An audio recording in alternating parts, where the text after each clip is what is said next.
Hi hello నమస్తే welcome back to iDream media. ఈరోజు మనతో ఉన్నారు విజయ్ సారథి గారు, 20 years experience in civils faculty. సార్తో మాట్లాడదాం. Hi sir. నమస్తే అండి. సార్, సివిల్ ఆస్పిరెంట్స్ ఎవరైతే ఉన్నారో వీళ్ళంతా కూడా లాట్ ఆఫ్ డేటాను ప్రొక్యూర్ చేయాలి. చాలా డేటాను వాళ్ళు గుర్తుపెట్టుకోవాలి, వాటిని ఆన్సర్ చేయాల్సి ఉంటుంది. ఎగ్జామ్లో సరైన పర్ఫార్మెన్స్ చేయాలి అంటే అసలు ఆ డేటా కూడా 1-2 సబ్జెక్టులు కాదు, యూ నో ఎవ్రీథింగ్. నాకు తెలిసి ప్రిపేర్ అయ్యే వాళ్ళకి అర్థమవుతుంది ఇన్ని బుక్స్ చదవాలి, ఆ బుక్స్లో ఎంత డేటాని వాళ్ళు మైండ్లో ఇన్బిల్డ్ చేసుకోవాలి, దాన్ని పదే పదే నెంబర్ వేసుకుంటూ ఉండాలి. Lot of work. కరెక్ట్ అండి. సో దీనికి సంబంధించి మీరు మీ స్టూడెంట్స్కి ఎటువంటి టెక్నిక్స్ టిప్స్ ఇస్తూ ఉంటారు? దాన్ని ఆ ప్రిపరేషన్ ఎంత సింపుల్గా కానీ లేకపోతే తెలివిగా వెళ్ళమంటారు? What kind of suggestions you give? Correct అండి, మంచి ప్రశ్న అండి, చాలా అద్భుతమైన ఆలోచన. ఎందుకంటే ఇప్పుడు now we are living in an information age. అవును. రాదర్ ఇంకా క్లియర్గా చెప్పాలంటే there is an informational overload. ఇంకా రీసెంట్గా యూపీఎస్సీలో ఒక ఎస్ఏ క్వశ్చన్ కూడా అడిగారు. There is something called as FOMO. FOMO means fear of missing out. సమాచారం ఎంత వేగంగా వస్తుందంటే మనం దాన్ని పట్టుకోకపోతే మనం అందులో కొట్టుకుపోతామేమో, మనం విల్ బి ఇర్రిలవెంట్ అయిపోతామేమో అని ఒక భయం కూడా పెరిగిపోతాం స్టూడెంట్స్లో. ఈ టైంలో చాలా ముఖ్యమైన పాయింట్ ఏంటంటే మనం బేస్ని ఫస్ట్ బిల్డ్ చేసుకోవాలండి. సో కరెంట్ది ఎంత వచ్చినా సరే okay fine, that will happen, మళ్ళీ ఎత్తుకుతే దొరికిపోతుంది, అది ఎక్కడ పోదు. బేస్ బిల్డ్ చేసుకోవాలంటే ఒక అప్రోచ్ ఉండాలండి క్లియర్గా. 3 level అప్రోచ్, అది పిరమిడల్ అప్రోచ్ అంటాను నేను దాన్ని. ఒకటి, first we should have the story. ఆ టోటల్ ఐడియాని స్టోరీ రూపంలో ఎక్కడ ఉందో తెలుసుకోవాలి. అదర్ స్టోరీ రూపంలో వాళ్ళన్నా క్రియేట్ చేసుకోవాలి. అంటే దాన్ని ఒక నెరేటివ్ లాగా. నెరేటివ్ నుంచి నెక్స్ట్ వచ్చేదండి కాన్సెప్ట్. కాన్సెప్ట్ తర్వాత ఫ్యాక్ట్స్ అండి. అంటే ఈ పిరమిడ్లో 3 levels: story, concept and facts.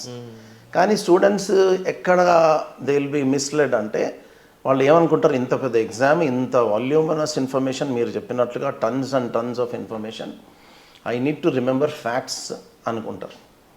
Okay, ఆ ఫ్యాక్ట్స్ దగ్గర ఎప్పుడైతే ఆ ఫోకస్ వెళ్తుందో ఈ కింద ఉన్నవి మర్చిపోతారు. సో దీనికి బేస్ ఏంటి అంటే ఫ్యాక్ట్స్ కింద కాన్సెప్ట్ కింద స్టోరీ కనుక స్ట్రాంగ్ ఉంటే కాన్సెప్ట్ బాగుంటుంది, కాన్సెప్ట్ ఉంటే ఫ్యాక్ట్స్ ఆటోమేటిక్ కూర్చుంటారు.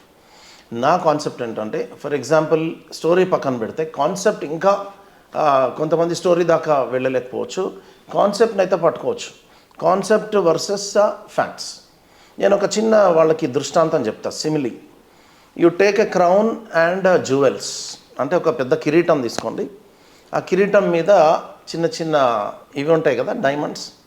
సో ఏది దేని మీద బేస్ అయి ఉంటుందని అడుగుతా స్టూడెంట్స్. మీరు డైమండ్స్లో పైన కిరీటం కూర్చుంటుంది, ఆ కిరీటంలో డైమండ్స్ కూర్చుంటాయి అంటే ఈజీగా చెప్తారు వాళ్ళు. సార్, వితౌట్ కిరీటం డైమండ్స్ ఎలా పాసిబుల్ అండి? నేను అదే చెప్తాను. ముందు concept is your crown, your facts are jewels. ఒక జ్యువెల్ తక్కువైనా అటు ఇటు అయినా ఏం పెద్ద ప్రాబ్లం కాదు. So when you miss in this entire ball game of running after facts, దానిపైన ఫోకస్ పెట్టి మీరు బేస్ మర్చిపోయారు అనుకోండి, ఇది ఎంత చదివినా మీకు గుర్తుండదు. రోడ్ మెథడ్లోనే చదవాల్సి వస్తుంది, అంటే బట్టి మార్గమే అనుసరించాల్సి వస్తుంది. కానీ అన్ఫార్చునేట్గా యూపీఎస్సీకి బట్టి మార్గం సరిపోదు. యూపీఎస్సీలో ఇందాక మీరు చెప్పుకున్నట్లుగా అందులో చాలా ఒరిజినల్ థింకింగ్ ఉండాలి, వాళ్ళు అనలిటికల్ థింకింగ్ ఉండాలి, డీప్ అనలైజ్ చేయగలగాలి, అప్లైడ్గా ఉండాలి, కరెంట్ ఓరియంటెడ్గా ఉండాలి. అంటే క్వశ్చన్ని 4-5 రకాలుగా క్వశ్చన్ చేయగలిగి ఉండాలి ఒక కాన్సెప్ట్ని. సో ఫ్యాక్ట్స్ని ఓన్లీ బట్టి కొట్టేస్తే సరిపోదు. ఫ్యాక్ట్స్ గురించి తీవ్రంగా ఆలోచించినా ఉపయోగం ఉండదు, ఎన్నిసార్లు చదివినా మెమరీ నుంచి వెళ్ళిపోతుంది. So better build a concept base, if possible go deeper in to the story.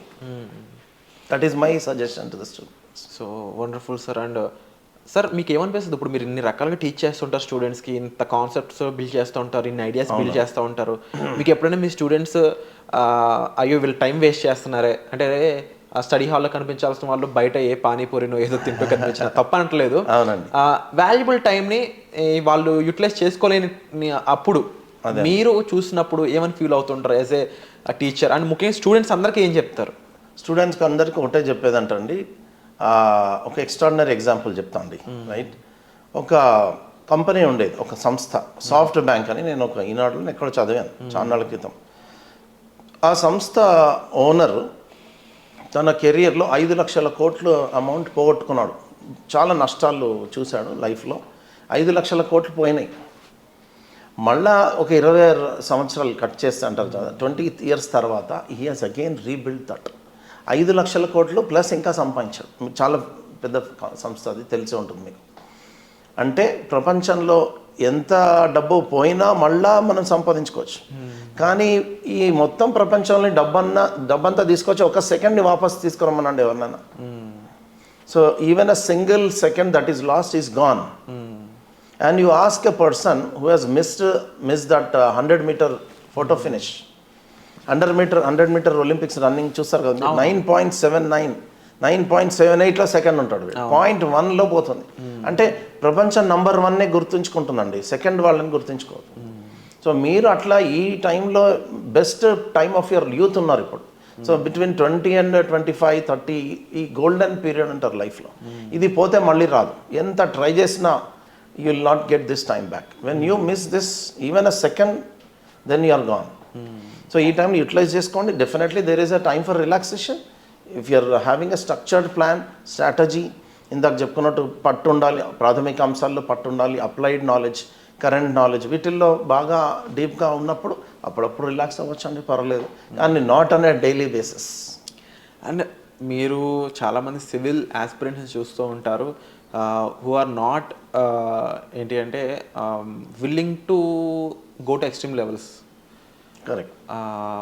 అలాంటప్పుడు వాళ్ళలో మీరు ఏమేమి పెంచుకోవాలంటారు? ముఖ్యంగా అలవాట్లు కానీ, బిహేవియరల్ చేంజెస్ కానీ, క్యారెక్టర్ డెవలప్మెంట్ కానీ. వాళ్ళల్లో ఉండాల్సిన మెయిన్ లక్షణం అండి, ఈరోజు టాస్క్ ఈరోజు కంప్లీట్ చేయాలండి. Go to the extreme level అని ఇందాక మీరు అన్నారు కదా. ఎక్స్ట్రీమ్ లెవెల్ ఏంటంటే ఆ ఫస్ట్ 6 monthsలో అవసరమైతే they should even go to the mission mode. అంటే ఒక టాపిక్ తీసుకున్నాను, అది అవ్వట్లేదు, ఈరోజు రాత్రి నిద్ర వచ్చేస్తుంది, మధ్యాహ్నం 12 కల్లా రాత్రి 12 కల్లా నిద్రపోవాలి, 1 కల్లా నిద్రపోవాలి అంటే అది that will linger on.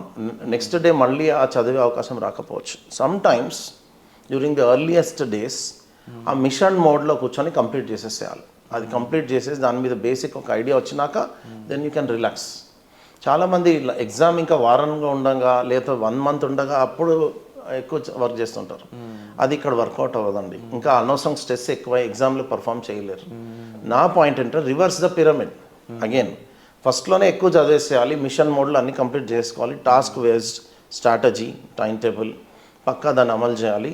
By the time వాళ్ళు ఎగ్జామ్ దగ్గరకు వస్తున్న కొద్దిగా రిలాక్సింగ్ టెక్నిక్స్ ప్రాక్టీస్ చేయాలి, మెడిటేషన్ అని. తర్వాత కంప్లీట్ రిలాక్స్ అయిపోతే అప్పుడు ఎగ్జామ్లో ఎక్స్ట్రాడినరీగా పర్ఫామ్ చేస్తాం. Wonderful sir, thank you so much for the information sir. తప్పకుండా ప్రతి ఒక్క స్టూడెంట్ కూడా ఈ పాయింట్స్ అనేవి అర్థం చేసుకోవాలి. అండ్ మీరు పడే కష్టం, వాళ్ళు పడాల్సిన కష్టం కంటే దీన్ని ఇష్టంగా చూస్తూ ముందుకెళ్లాల్సిన అవసరం ఎంతైనా ఉందని నాకు క్లియర్గా కనిపిస్తూ ఉంది. అండ్ డెఫినెట్లీ సివిల్ సర్వెంట్స్ అనే వాళ్ళు ఎవరైతే ఉన్నారో they are the front runners of our society and our country also. So వాళ్ళని టీచర్స్ మీకు ఫస్ట్ ఆఫ్ ఆల్ అంటే we're very proud to have you. Thank you. Thank you so much for the information sir. Thank you.